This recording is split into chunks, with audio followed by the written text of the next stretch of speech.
Hey, hi all. Welcome to my channel. Today we are going to see how the on-prem server will work.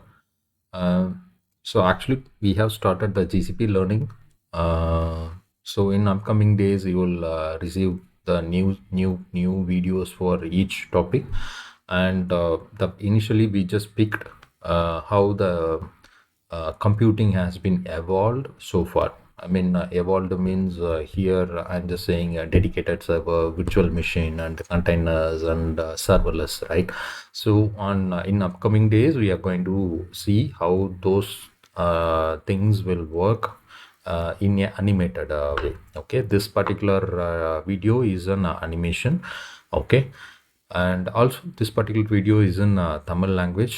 If you guys want to watch this particular video in English language, I will provide you the link in this particular video's description. Kindly go and check it over there.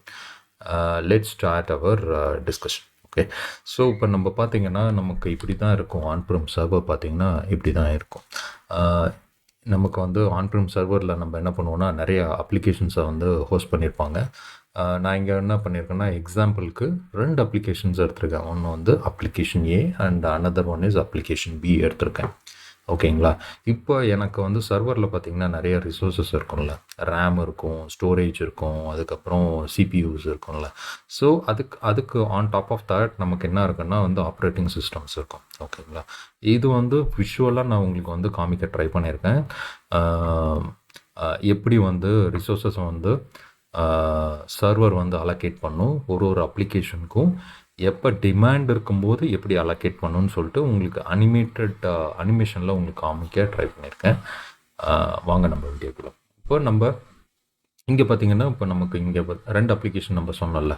இப்போ எனக்கு application A எடுத்துக்கிட்டிங்கன்னா இங்கே application A and application B வந்து நம்ம deploy பண்ணியிருக்கோம் சர்வரில்.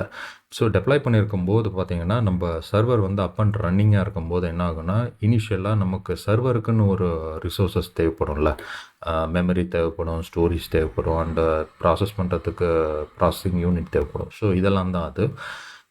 இது start பண்ண உடனே என்ன ஆகும்னா நம்ம அப்ளிகேஷன்ஸ் என்ன ஆகும் பார்த்திங்கன்னா வந்து அப் அண்ட் ரன்னிங் ஆகும். அப்போ ஸ்டார்ட் பண்ண ஆரம்பிக்கும். அப்படி ஸ்டார்ட் ஆகும்போது பார்த்திங்கன்னா அதுக்குன்னு இந்த அப்ளிகேஷன் எக்ஸிக்யூட் பண்ணுறதுக்குன்னு ஒரு சில ரிசோர்ஸஸ் வந்து தேவைப்படும்.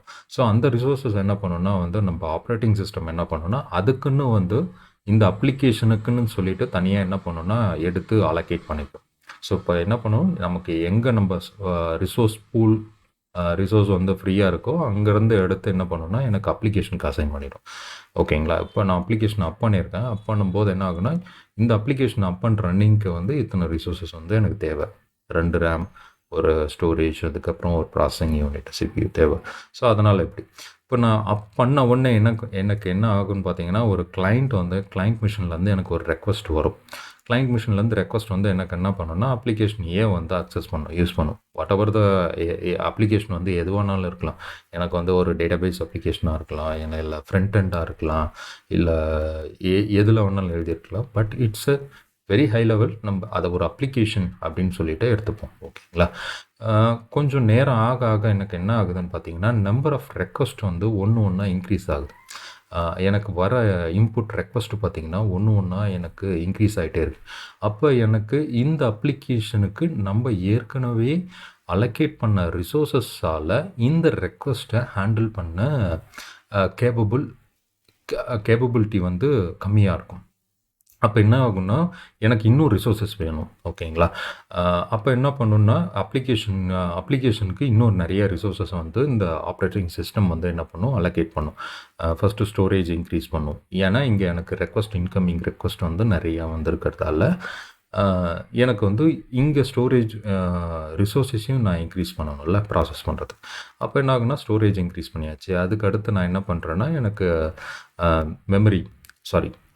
ப்ராசஸிங் யூனிட் சிபியும் நான் இன்க்ரீஸ் பண்ணிட்டேன். அதுக்கடுத்து எனக்கு மெமரியும் நான் இன்க்ரீஸ் பண்ணல. ஸோ அதுவும் நான் இங்கே இன்க்ரீஸ் பண்ணிட்டேன். ஓகேங்களா? ஸோ அப்போ இங்கே பேஸ்ட் ஆன் த ரெக்வஸ்ட் என்ன பண்ணோன்னா எனக்கு இங்கே ரிசோர்ஸ் பூல் சர்வரில் எவ்வளோ ரிசோர்ஸ் இருக்கோ அந்த ரிசோர்ஸ் பூல்லேருந்து ஐடிலாக இருக்க ரிசோர்ஸஸ் எவ்வளோ இருக்கோ அந்த ரிசோர்ஸை என்ன பண்ணோன்னா எடுத்து அந்த அப்ளிகேஷனுக்கு அசைன் பண்ணிடும். ஓகேங்களா? ஸோ லெட்ஸ் அஸ்யூம் இப்போ எனக்கு வந்து இன்னொரு அப்ளிகேஷனும் இங்கே இருக்குது, அப்ளிகேஷன் பி. இப்போ அப்ளிகேஷன் பி வரும்போது அப்பாகும்போது ஐ மீன் ஸ்டார்ட் பண்ணும்போது அதுக்குன்னு ஒரு மினிமம் ரிசோர்ஸ் வந்து ஸ்டார்ட் பண்ணுறதுக்கு இல்லை பூட்டிங் நடக்கும்போது ஐ மீன் ஸ்டார்டிங் ப்ராசஸ் தான் பூட்டிங் சொல்லுவாங்க. ஸோ அந்த இது வரும்போது என்ன ஆகுன்னா அதுக்குன்னு ஒரு மினிமம் ரிசோர்ஸஸ் வந்து தேவைப்படும்ல.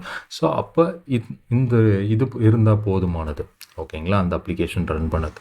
இப்போ இந்த அப்ளிகேஷன் ரன் ஆக ஆரம்பித்தோடனே நமக்கு பார்த்திங்கன்னா வந்து அக்சஸிங் அப்ளிகேஷன் பி, நமக்கு இந்த கிளைண்ட் கிட்ட இருந்து இந்த அப்ளிகேஷனை அக்சஸ் பண்ணுறதுக்கு நமக்கு ரெக்வஸ்ட் வந்திருக்கு.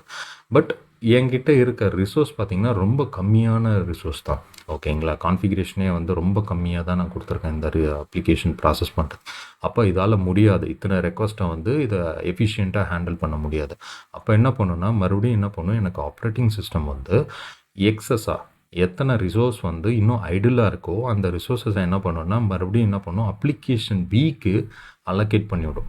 நீ வந்து மெமரி கொஞ்சம் எடுத்துக்கோ, நீ வர இன்கமிங் ரெக்வஸ்ட்டை ப்ராசஸ் பண்ணுறதுக்கு அப்படின்னு சொல்லிட்டு எக்ஸ்ட்ராவாக இருக்க இதை வந்து எடுத்து அசைன் பண்ணும். அதுக்கடுத்து ஸ்டோரேஜ் யூனிட்டையும் வந்து கொடுக்கும்.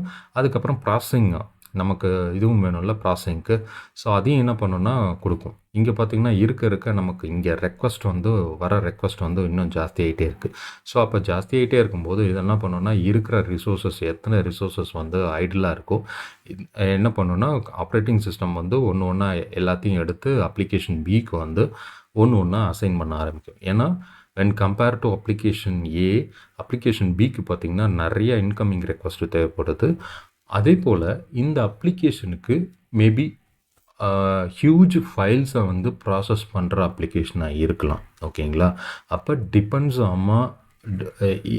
அந்த நேரத்துக்கு என்ன தேவையோ அது என்ன பண்ணணும்னா நம்ம ஆப்ரேட்டிங் சிஸ்டம் எடுத்து அலோகேட் பண்ணும்.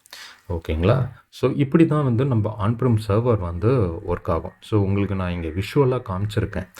இது ஏன் நம்ம பார்க்குறோம் அப்படின்னு பார்த்தீங்கன்னா, நம்ம கம்ப்யூட்டேஷன் பார்த்திங்கன்னா இட்ஸ் ஹேஸ் பின் நிறையா எவால்யூவேஷன் ஐ மீன் மாற்றங்கள் இல்லை பரிமாணங்களை வந்து நடந்திருக்குல்ல. ஸோ அதை இங்கே நம்ம பார்க்குறோம். இப்போ நம்ம வந்து ஆன்ப்ரெம் சர்வர் டெடிக்கேட்டட் ஒன்லி ஃபார் இந்த 2 அப்ளிகேஷன் மட்டும், அப்ளிகேஷன் ஏ அண்ட் அப்ளிகேஷன் பிக்கு மட்டும் பார்த்தோம். ஸோ அதே போல் இதுக்கு அடுத்து என்ன வரும்னு பார்த்திங்கன்னா விர்ச்சுவலைசேஷன் அப்படின்னு சொல்லிட்டு ஒரு கான்செப்ட் இருக்குது. அது என்னன்னு சொல்லிட்டு நம்ம அப்புறம் பார்க்கலாம். அதே போல் கண்டெய்னரைசேஷன் அப்படின்னு சொல்லிட்டு ஒன்று இருக்குது. இது ரெண்டும் வந்து செப்பரேட் தனித்தனி டாபிக். ஓகேங்களா, அதுக்கடுத்து இன்னொரு டாபிக் ஒன்று இருக்குது. அது என்னன்னு பார்த்தீங்கன்னா ஃபங்க்ஷன்ஸ் அப்படின்வாங்க. அந்த ஃபங்க்ஷன்ஸ் அப்படின்னு என்னன்னு சொல்லலான்னு பார்த்தீங்கன்னா நம்ம ஜிசிபியில் க்ளவுட் ஃபங்க்ஷன்ஸ்னுவாங்க, ஏடபிள்யூஎஸில் வந்து லாம்டா ஃபங்க்ஷன்ஸ்னுவாங்க. ஓகேங்களா, இதை வந்து நம்ம விர்ச்சுவலைசேஷன், கண்டெய்னரைசேஷன், அப்புறம் ஃபங்க்ஷன்ஸ் இதை வந்து நம்ம 1 by 1 நம்ம பார்க்கலாம். இன்றைக்கி பார்க்கல, நம்ம 1 by 1 பார்க்கலாம். ஸோ இன்றைக்கி வந்து நம்ம என்ன பார்த்தோம், ஒரு ஆன்ப்ரெம் சர்வரில் எப்படி இருக்கும் இனிஷியலாக, ஒரு அப்ளிகேஷன் அப் அண்ட் ரன்னிங்காக இருக்கும்போது எப்படி இருக்கும், எனக்கு டிமாண்ட் வந்து இன்க்ரீஸ் ஆகும்போது, எனக்கு நம்பர் ஆஃப் கிளைண்ட் ரெக்வஸ்ட் வரும்போது எப்படி ரிசோர்ஸஸை எடுத்து அலோகேட் பண்ணும், இதை தான் நம்ம பார்த்தோம். ஓகேங்களா, ஸோ இதோடைய அட்வான்டேஜஸ் டிஸ்அட்வான்டேஜஸ் வந்து கீழே இன்னொரு ஸ்லைடில் பார்க்கலாம்.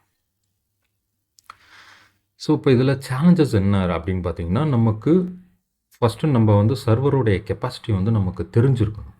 எனக்கு வந்து எவ்வளோ ரேம் தேவைப்படும், எவ்வளோ கெப்பாசிட்டி ரேம் தேவைப்படும், எவ்வளோ கெப்பாசிட்டி இருக்கிற ஸ்டோரேஜ் எனக்கு வேணும், எத்தனை cores number of processing unit வந்து எனக்கு தேவைப்படும், இந்த 2 application A and B process பண்ணுறதுக்கு எவ்வளோ தேவைப்படும் அப்படின்றத எனக்கு வந்து நான் கேல்குலேஷன் போட்டு சொல்லியிருக்கணும்.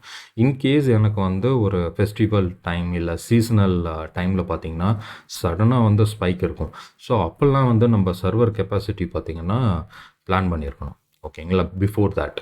ஸோ இது வந்து ஒன் ஆஃப் த சேலஞ்ச், என்னால் ப்ரிடிக்ட் பண்ணவே முடியாதுல்ல. ஸோ இது வந்து ஒரு சேலஞ்ச். ஓகேங்களா, ஆன்ப்ரெம் சர்வரில் அடுத்த சேலஞ்ச் என்னன்னு பார்த்திங்கன்னா, நம்ம இங்கே வந்து ஸ்கேல் பண்ண முடியாது. இப்போ நம்ம இங்கே க்ளவுடில் பார்த்திங்கன்னா நம்ம என்ன சொல்லுவோம்னா vertical scaling and horizontal scaling அப்படின்னுவோம். இங்கே அது பண்ண முடியாது. ஏன்னா ஆன்ப்ரெம் சர்வரில் வெர்டிக்கல் ஸ்கேலிங் பண்ண முடியாது. நம்ம மேனுவலாக தான் என்ன பண்ணோன்னா சர்வரை வந்து ஷட் டவுன் பண்ணிவிட்டு மேனுவலாக தான் வந்து நம்ம அப்கிரேடேஷன் வந்து பண்ணணும். இப்போ நான் வந்து ரேம் இன்க்ரீஸ் பண்ண போகிறேன், இல்லை ஸ்டோரேஜ் இன்க்ரீஸ் பண்ண போகிறேன், இல்லை சிபியூ வந்து நான் இன்க்ரீஸ் பண்ண போகிறேன்னா நான் ஆன்பிரிம் சர்வரில் வந்து மேனுவலாக தான் பண்ணணும். ஓகேங்களா, it's one of the challenge or ட்ராபேக்னே சொல்லலாம். But replacing of server is very difficult. இப்போ எனக்கு வந்து ஒரு சர்வர் வந்து ஃபால்ட் ஆகிடுச்சு, நான் அதை வந்து ரீப்ளேஸ் பண்ணணும் அப்படின்னா it's a very difficult process for me. நான் அதை வந்து எல்லாத்தையும் நான் பேக்கப் எடுத்துகிட்டு நான் பண்ணணும். ஓகேங்களா, ஸோ அது வந்து எனக்கு வெரி டிஃபிகல்ட். அதே போல் எனக்கு வந்து நிறைய அப்ளிகேஷன்ஸ் வந்து உள்ளார டிப்ளாய் ஆகிருக்கு. ஸோ இப்போ லெட்ஸ் சி நம்ம 2 அப்ளிகேஷன் வச்சு பார்த்தோம்ல.